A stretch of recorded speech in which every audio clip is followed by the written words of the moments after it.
Welcome to the Encouragement Engineering Podcast. We help people to combat the negativity that inundates our daily lives with a positive perspective and positive action. Today's guest is Anthony Poponi. Anthony is a Chief Happiness Officer, an energetic, humorous professional speaker, workplace consultant, and expert of positive psychology. His purpose is to provide inspirational insights into the question about what really makes individuals and teams productive and successful. Anthony's signature program, Focus on the 40, helps audiences focus on the 40% of happiness that matters. Positive emotions, relationships, and community, just to name a few. Anthony is a jokester from birth and self-admitted lover of downtowns and as much as wild spaces. He specializes in creating happier people, workplaces, and communities through interactive and funny workshops and presentations that inspire insight and leave his audience buzzing. So please welcome to the show, Anthony Poponi. Anthony, thank you for being here today. I really appreciate it. Yeah, thanks, Bob. Great. Well, if you can, let's tell people about you. How did you get to where you are? You know, you always like to introduce yourself, if you will, have people introduce themselves to the audience so they know who you are. Sure. Man, that could take the whole 45 minutes we have together, depending on how deep you want to go. And we could get into the room of therapeutic needs, so maybe we'll avoid that. Well, I have a degree in biology, and I was almost an engineer at one point. And I think that that's an underpinning for kind of how I landed where I am now with even, happiness and positive psychology. It's, happiness feels like a fluffy word, but it's not. There's really rigorous quality science that we know about what makes people happy. And some of that is through clinical study, and some of that is through kind of some really good reverse engineering work that's been done. And I'm a goofball, and somebody asked me a long time ago, and they were like, "Hey, do you want to be an auctioneer for our event?" And I was like, "Sure." What is that? Yeah. And so the answer was yes. And then I got on stage and was holding the microphone, and it felt very natural. And so then over time, I've just been playing with like, well, what's this thing that I'm doing so well, and how do I do more of it? And that's led to me playing around in the realm of auctioneer and MC and facilitator. And it's landed now on just, keynoting about happiness, or, professional speaking about happiness at conferences and trade shows and all those things.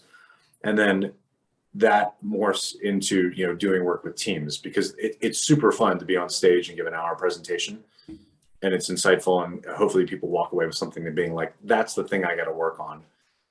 The other part of that is, workplaces need this. And there's really great science showing that the linkage between success and happiness is that happiness causes success. That's the work of Sean Aker.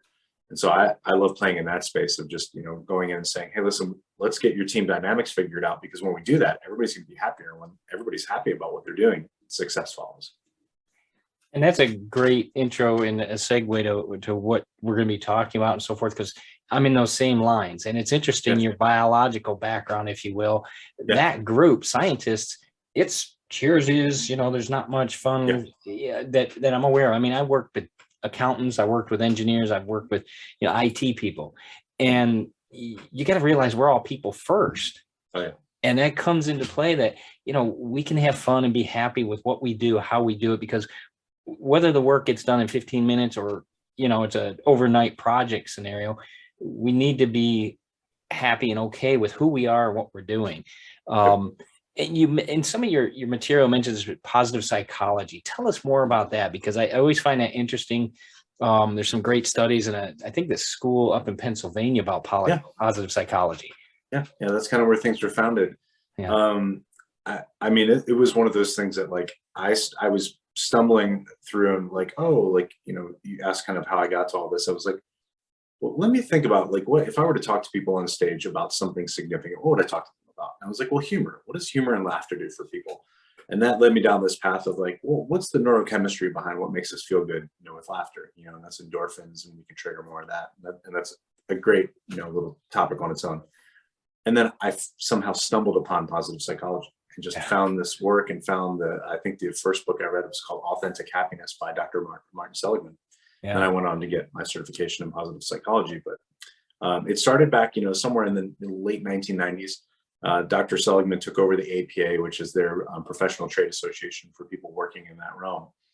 And as he took on the presidency, he kind of threw everybody a curveball and said, we know plenty about people on the, if there's a scale of -10 to +10, positive 10 is flourishing and joy, right? It's also slightly unattainable on a regular basis for human beings, and that's Right. it's okay, you know. And then there's negative 10, and negative 10 is, you know, depression and high anxiety and all those debilitating things. And he said, listen, we know plenty about what's going on down here, you know, on the negative side of the scale, but not everybody lives down here. And they you know, they developed the DSM and the manual on how to treat most of those. And you know, there's been a lot of success around that. And he said, well, what about like everybody else, like you and me? And I don't know your story, so you may be struggling with depression, but you know, what about people that are like out of that scale of negative 10 to 10, people that are 6 or a 7, like, and they want to be an 8 or a 9, you know, I'm like, what do we do for them? Like, what do we give to them that shows them, you know, what their own path towards a happier, more flourishing is the word that Dr. Seligman coined around that, you know, to get there. And so, you know, the beauty of that is that they put together, now there's researchers all over the world doing this research of like what really is working for people. And that's why my business is called Focus on the 40, is that's that focal point of the 40% of what's really in control in our lives that will give us happiness that's more lasting than other things that don't have as much durability. And that's really something, because I mean, it proves to the point. I mean, you talk about the science behind it a little bit, and in the studies and all that. Happiness and positivity are not Pollyanna. No. I mean, it's really does affect who you are, what you do, how your teams interact, the dynamics of the team. I mean, you can go into teams where, you know, literally they're in a room all the time and they hardly talk to each other. And, you know, you'll go into some where they're throwing things at each other, having fun, joking with each other. It's a louder atmosphere. They're just enjoying what they do, and the hours fly by. And then there's one that it's just drudgery. Is that some of the things you mentioned, getting your team back, if you will, in line? Is that some of the stuff you help them to do, to share that positivity in a work environment and growth? Yeah, I mean, I would answer that probably in 2 ways. One, I think ping pong tables and laughter and those things are valuable. Like Yeah, and they got I their use place. the, Yeah. yeah, they have value, right? And I even say that I like, people say, oh, you're a motivational speaker, and that kind of makes my skin cringe a little bit, you know. And I'm like, yeah, all right, that's what everybody knows. So I need to use that term because that's what, when people are Google searching, you know, quit being picky about what you want to put versus what they're looking for, and then serve them when they find you. And so I think that the term team building, you know, even for me, feels kind of fluffy, Mhm. feels soft, you know, like the word happiness. And but I think there's really important value of like getting to know the people across from you as the person not on their name badge, or the person on with the letters after their name, you know, that they're a human being across from you. That is like a barrier breaking down piece, you know. I think that's really important. So if that means that you're sponsoring happy hours and softball teams, and you know, and getting people out and encouraging people to meet each other, I think that's really important for building trust and building relationships. um, I think there's a whole other part there though, about like, when I say I want to make your team happy, that can mean like, it can mean the right alignment of people and positions, you know. Mhm. And I think we can all think about where we've, you know, I've moved up the ladder in different places, and I've gotten so high on the ladder where I'm like, ooh, I don't want to be here. Like the Mhm. thing that I'm really, really, really good at was over here. It's that niche. It's that hold the microphone, let me communicate, you know, that piece. So I think there's real, what I call them hard parts of happiness, you know, about like, yeah, we should want to laugh more. That's a great thing, but laughter only lasts, the effect of that lasts so long, and we have to get back on with the world. Yeah. And the world's going to throw us curveballs. And if we want to get better in this world and we want to achieve more, there's hard parts in that. And we have to honor those things. And the science of positive psychology says, don't ignore them. Like Right. you're only getting half of the pie if you only are chasing the fun and the margaritas and the burgers and the vacations. Yeah. And that's true. But I always try to relate to people, you know what, stuff happens to us all, you know, Yeah. and that's, you know, that's a reality of it. But how do we deal with it? And how do we, you know, we got to keep our value and share that value, know that value we have within us, that strength we have within us to keep us to move forward. Yeah. What is some of the myths you talk about with happiness or positive attitude? I mean, is it, you know, what are some of those things that people hear about? Well, it seems like this happens every time I have this conversation, because I'm going to harp on materialism, you know, a little bit, right? let me make a really quick and easy one first. And this is a funny thing that I'll do on stage. Sometimes I'll walk out and say, hi, I'm an expert on happiness, positive psychology. I'm here to tell you today that you're not meant to be happy all the time. Thank you for the time. Goodbye. Right. And I like walk off. Yeah. But I think that's a really important myth to break down, is that, between the ups and the downs that we all experience in daily life, and there should be a point of contentment in there. And that contentment is really important.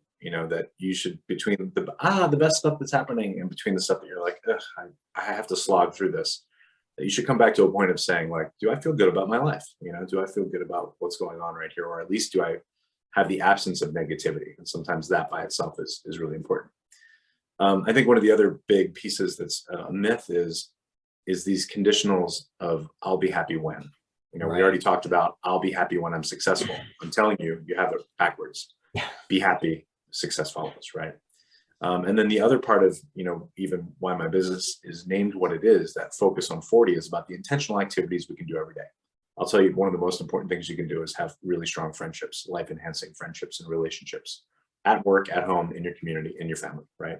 Mm-hmm. That's the most important thing I tell people to focus on. I'm not telling introverts that you need 100 friends. I'm telling introverts you need 3 really good friends. They can pull that off, I'm sure. And I think the other thing is, that focus on 40 is that 40%. About 50% of our happiness comes from genetics. Now, it's more of a set point or more of a range than a set point, of kind of where you wind up.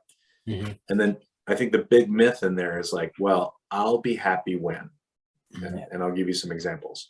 I'll be happy when I'm a millionaire. I'll be happy when I'm married. For some of you that are married, you're saying, I'll be happy when I'm divorced. For some of you, you're saying, I'll be happy when I have kids. And then some of you that have kids will be like, I'll be happy when they're out of the house. Yeah. And for those of you that have kids out of the house, you'll say, I'll be happy when my kids call me. And then they're calling you for money. And you'll be like, I'll be happy when my kids quit calling me. Yeah. But there's all these other I'll be happy whens of like, well, I'd be happier if I had a different sexual orientation, because that can be a real challenge for people right now. I'll be happy if I wasn't this race, or I'll be happy if I lived in a different country, or I'll be happy if I had a different job or got a promotion or a raise or a house or whatever those things are. Those are all things that can give us some happiness, but it's really fleeting. And what's really interesting is that if you take all of those things that I just rattled off, right, and put them all together, that accounts for only 10% of the variability in people's happiness. So we reverse engineered that, right? And understand that, like, all these I'll be happy whens, even if you do all of them, it's only going to affect 10%. So why would you put all your energy towards that? That's something. Wow.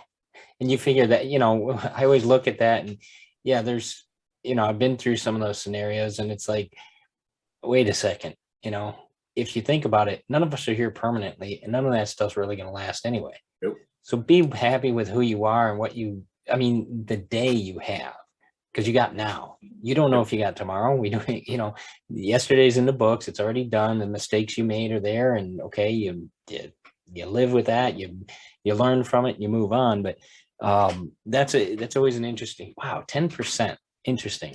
Of just Isn't that about crazy? that. Yeah.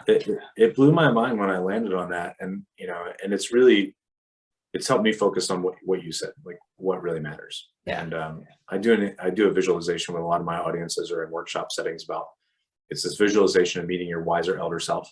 Yeah. So somebody, for me, I'm 49 now, and so maybe 20 years out, what's that look like? That person that has 20 years more wisdom, still healthy, happy, vibrant, and what asking that person, like today for me now here in 2022, what really matters.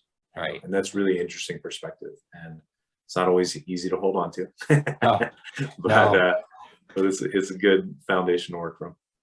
And that is, and you often see that, in social media posts, if you could go back and tell your 18-year-old self, something, or 5 words, what would you just say? Like, oh boy. Let's see. Don't do that. Yeah. Exactly. Yeah. Focus. Yeah.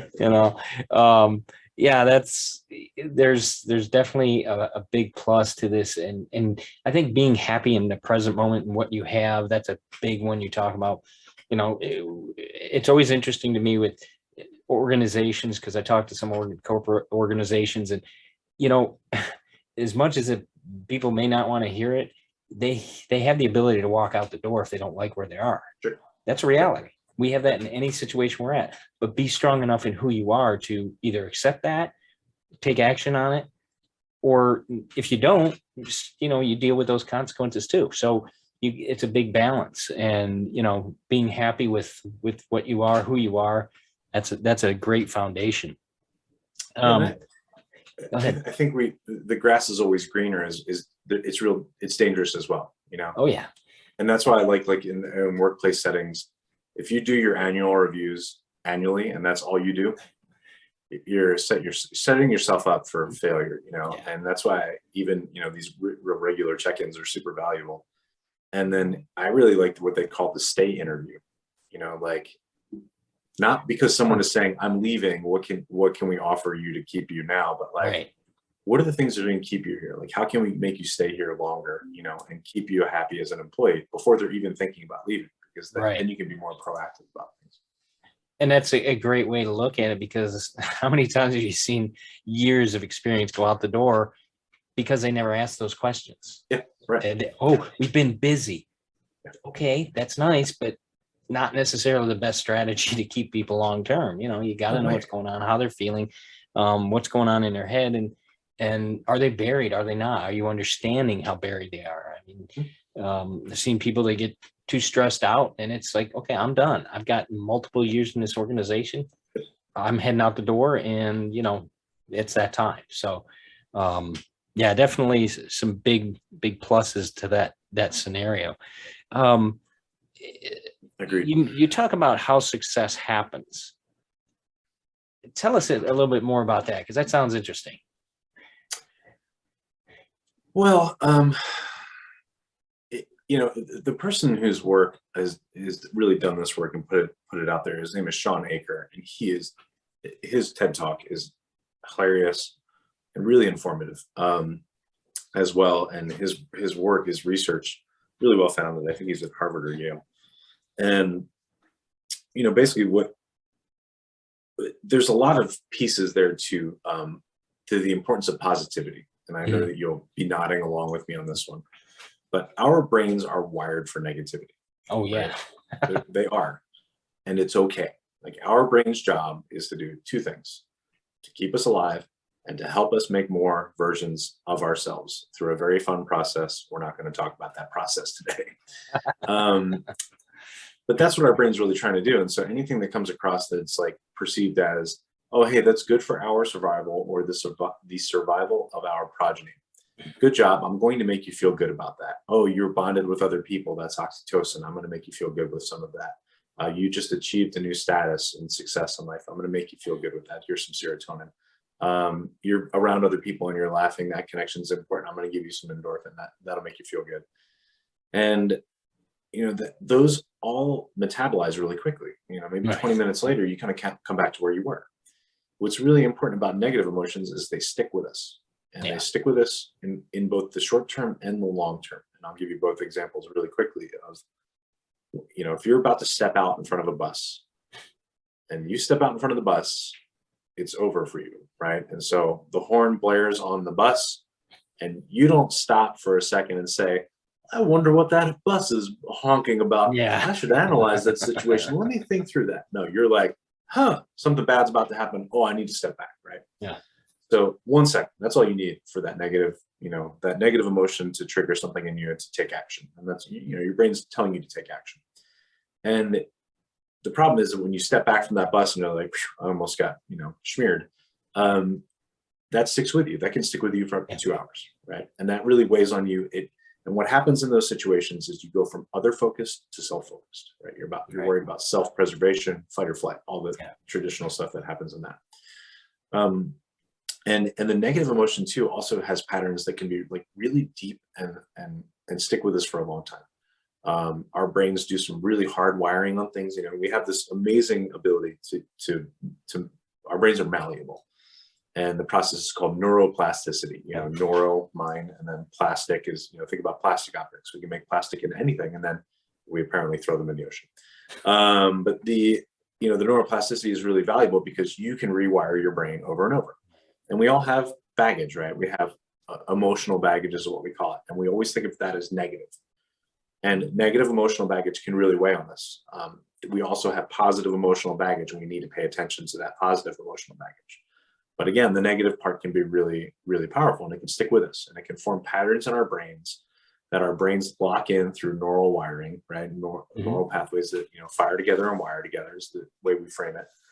And those can be really hard to overcome. So, people can have patterns that started when they were 2 or started when they were 14.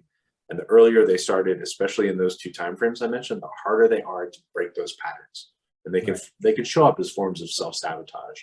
And if you can understand those patterns, and you can kind of say, oh, I see what's happening here, I'm aware of my patterns, I can interrupt those patterns, I can make a better and new choice. And that's the rewiring process. That's cool. And that,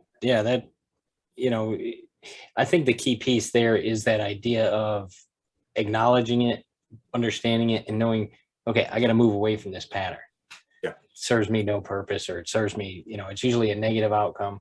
I'll do something different, What's interesting in that is we can live in that space and still have success in life, but we won't be happy doing it. And it still undermines overall what we could be achieving.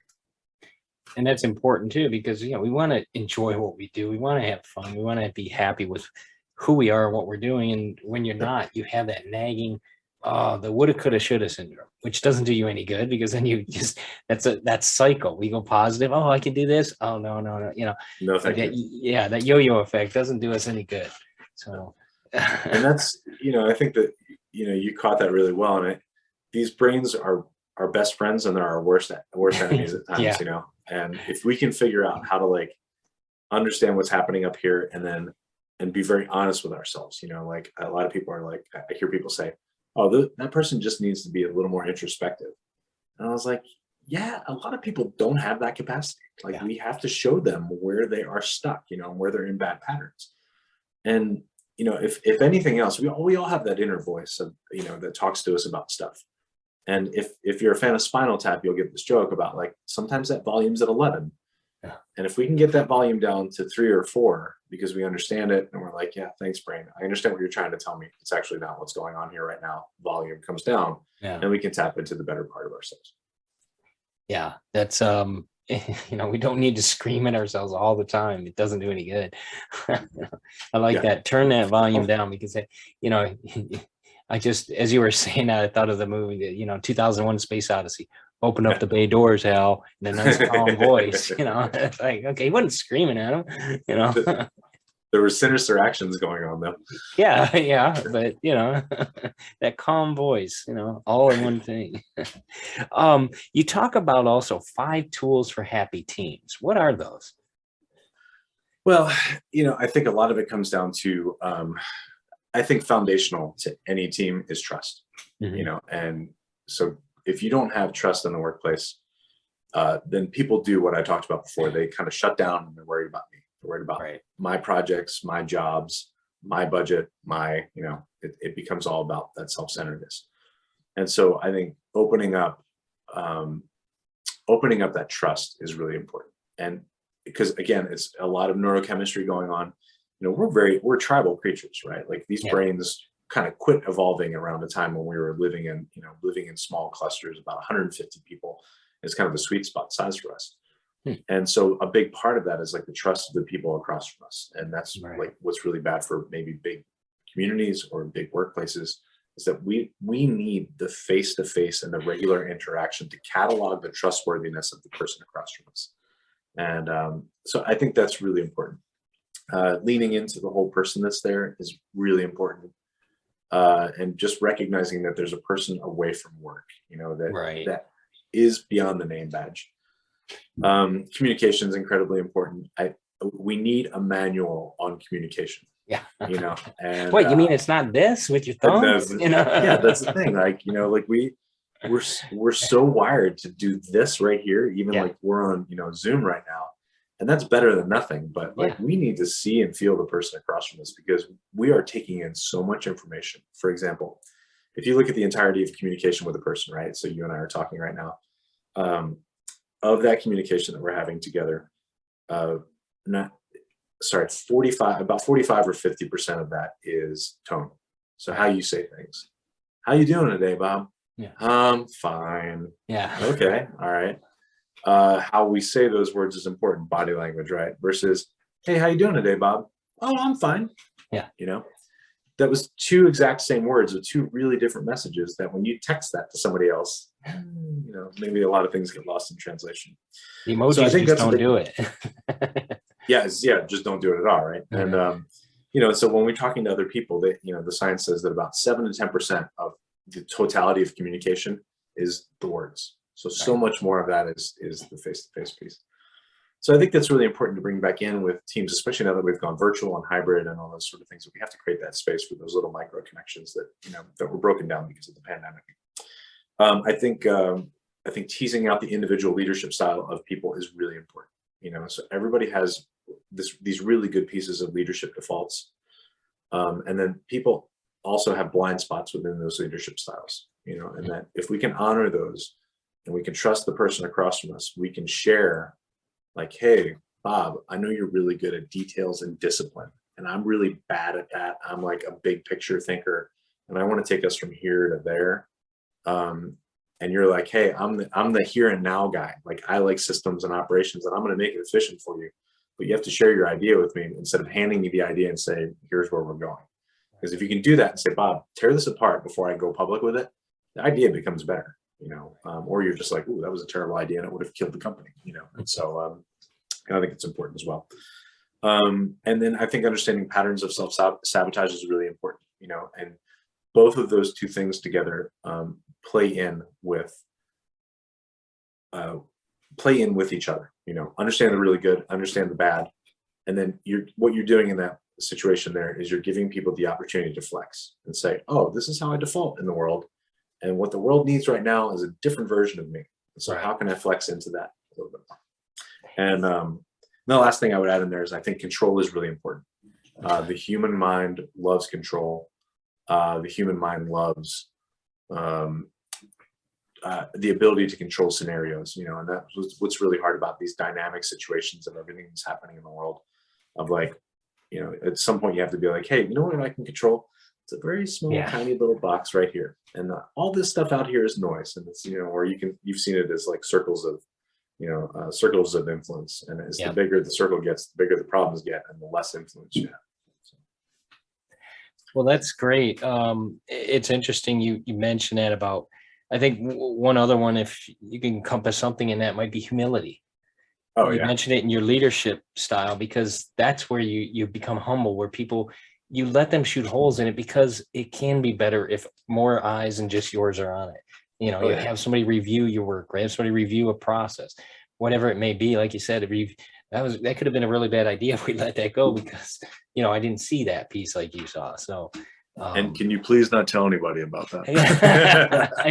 yeah. Because that would be Yeah. trustworthy. Shh, don't tell anybody. Yeah. Yeah. And I think that's humility is a really valuable one too. Of like, I think we have this fallacy about like what a CEO should be, right? Like CEO is somehow up on this pedestal in a castle on the hill with all the answers to all the world's problems. Some CEOs have that. Sure. I think a lot, you know, but I think the better reframe is like, instead of the CEO knowing the best answer, the CEO knows how to get to the best answer. Yeah. Right. And that means saying, you're different from me and you think about this. You have expertise that is this over here. How do we bring all that together and tease out what's best? You know, and that, I think that's where the magic lies in great leadership. I always appreciate that, you know, that idea that Henry Ford had. You know, he only had a fifth grade education, but he had a button on his desk of people that he could contact that knew the answers for what he didn't. He filled in the gaps of the people of what he didn't know with those that did. So, yeah, definitely a big plus there. One of the other things you talk about, it sounded interesting to me, was about character strength. And I've taken the Strength Finder course and so forth to find out my strengths. And is that one of the tools or something you talk about to people? Because I think that's very important. Is we need to know our character and how we react to everything. Yeah. And I love strengths finders, and character strengths is slightly different. Character strengths comes out of positive psychology. Okay. But to the point of strengths finder, I was doing some work with a client recently, and I was like, why is this feel so hard to me? And then I looked at the job duties, and then I did the strengths finder survey right around that time. And I was like, oh, because these two things are really far apart, you know, like they're not meshed together. So character strengths comes from positive psychology. And I think you can employ all these together. And I think the more you can know about yourself, the more you have awareness about yourself, the more you understand the good and the bad, the more that you can choose what you need to choose, right? And I'm not saying like, if you know this about yourself and you know this job over here you're doing is a terrible fit, you should do something about that, right? Instead of just trying to like mold yourself into that. But character strengths comes from positive psychology. There's a really great organization called the VIA Institute on Character, and there's a free survey you can do that just shows you what your character strengths are. And what's important in those, there's 24 of those, and really well researched, again, by positive psychologists. So it's a really valuable tool. And again, this is that part of like, what's the best version of you, and how do you just show up naturally in the world? Right. And so when I did the assessment, humor comes up number one, because I think I'm funny, even if not everyone else thinks I'm funny. I got some groans the other day at one of my jokes, and I was like, I don't care, groans are still an interaction. But so for mine, it's humor and social intelligence and kindness and gratitude and spirituality. And spirituality for me is defined by character strengths. It's not the same as religiosity. It's not a measure of your religious belief. It's more of a spirituality is defined as a connection to something greater than oneself, right? So I'm a very service-oriented person. I love the work I do. It's my calling. I feel like I've been called forth to do this thing for the world, and it feels great. So, what you can understand about that is like, this is just how you show up. Like, this is the good things about you or what you're doing. And then you can recognize like what's at the bottom too. For me, prudence, right? Not super high for me. I make a lot of silly mistakes. Diligence is in there. Perseverance is, a little bit lower for me. And I'm not going to tell anybody to focus on your weaknesses. I think you should keep your strengths high, elevate those, but you should be aware of where your lowest things and that can undermine you. Right. And that's good to know too, because you can always, like you said, it builds your foundation. It strengthens you because you know where you need to help and who to find out for, get for that help. So that's a good one to remind people of. So. Yeah, and you can elevate, and these are techniques that are associated with that. Is like, if you know what you're doing, if you know what you are, and we call those signature strengths kind of the top 5 to 7. These are kind of how you show up real easily. And you need to do something else that's outside those, you can elevate that for a while. Or you can be really, really conscious of the fact that, like, yes, what Anthony wants to do is be Peter Pan and flitter from one happy thing to the other. And sometimes he needs to dive deep so that he can have more impact in the world. Well, that's a good reminder for people too,